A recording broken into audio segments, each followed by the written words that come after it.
Brush কৰি কৰি আজি ভিডিঅ'টো ষ্টাৰ্ট কৰিলোঁ মোৰ ইউটিউব চেনেলটোলৈ অসমীয়া ছোৱালী মল্লিকা। চ' গুড মৰ্ণিং, আপোনালোকৰ খবৰ নিশ্চয় ভাল আৰু মই বিন্দাছ আছোঁ। এতিয়া ৰাতিপুৱা 7টা বাজিছে।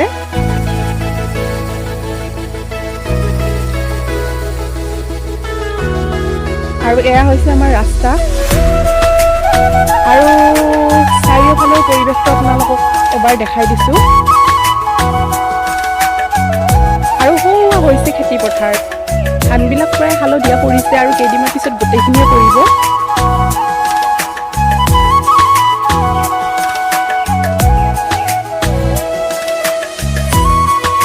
এয়া নামঘৰ।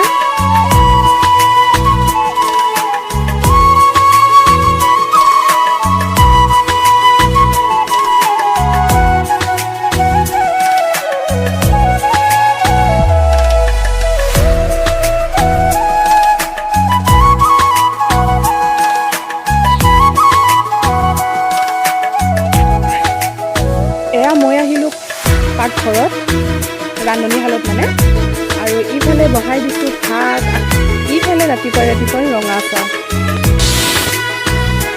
এয়াৰ পৰা ভাত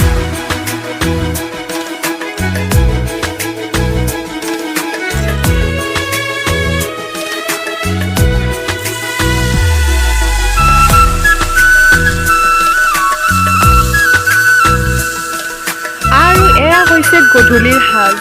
মানে ভিডিঅ'টো ৰাতিপুৱাৰ পৰা গধূলিলৈকে ষ্টাৰ্ট কৰিলোঁ, দিনৰ ভাগৰখিনি দিয়া নহ'লে। আৰু এয়া হৈছে হাঁহৰ মাংস আৰু এয়া হৈছে ঘৰৰ মুৰ্গী, কি বুলিবা কয় আপোনালোকে। তাৰপিছত এইটো এতিয়া ভালদৰে বাচিব লাগিব। আৰু ই চাইডে আপোনাৰ মায়ে বনাই আছে হাঁহৰ মাংস, অমিতাৰে হাঁহৰ মাংস। কোনে কোনে খাই ভাল পায় কমেণ্ট কৰি জনাই দিব।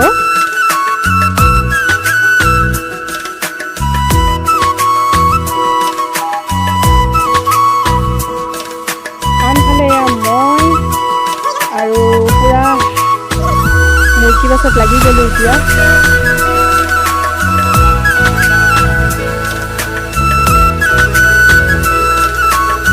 কাৰণ গতিকে হাঁহৰ মাংস আমাৰ ঘৰত সকলোৱে নাখায়, তাৰ কাৰণে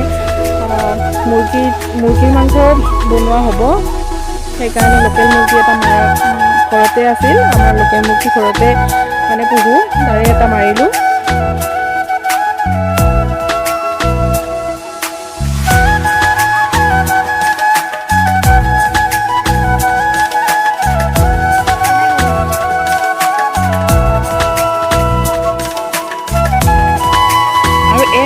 লাই শাক, ফুলকবি, বন্ধাকবি, তিয়ঁহ, গাজৰ। তাৰে মাজতে এটা কথা কৈ লওঁ, যেনে তিয়ঁহ বা গাজৰ চালাড খাই মই বহুত ভাল পাওঁ। এয়া বজাৰৰ পৰা আনিছিল দেউতাই। আৰু এয়া হৈছে হাঁহৰ মাংস। মই পিছে হাঁহৰ মাংস খাওঁ আৰু খাই বহুত ভাল পাওঁ।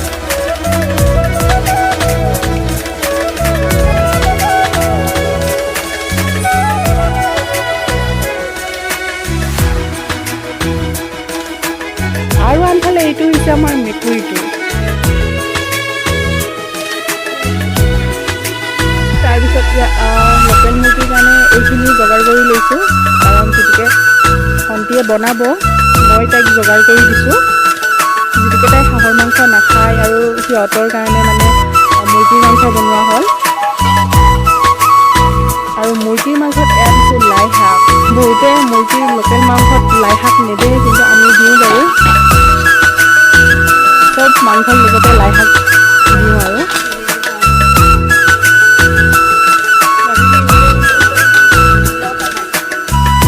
কোনোবাই লোকেল মুৰ্গী বা লোকেল মাংস লাই শাক দি খাইনে আপোনালোকে তাকো কমেণ্ট কৰি জনাই দিব। আমি কিন্তু খাওঁ।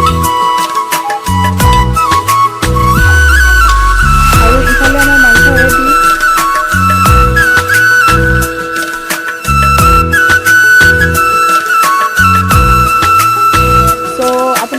ভিডিঅ'টো চাই ভাল লাগিলে লাইক, কমেণ্ট, শ্বেয়াৰ আৰু ছাবস্ক্ৰাইব কৰি দিব। আৰু যিবিলাকে মোৰ ভিডিঅ'টো আগতে ছাবস্ক্ৰাইব কৰিছে তেওঁলোকে বহুত ধন্যবাদ।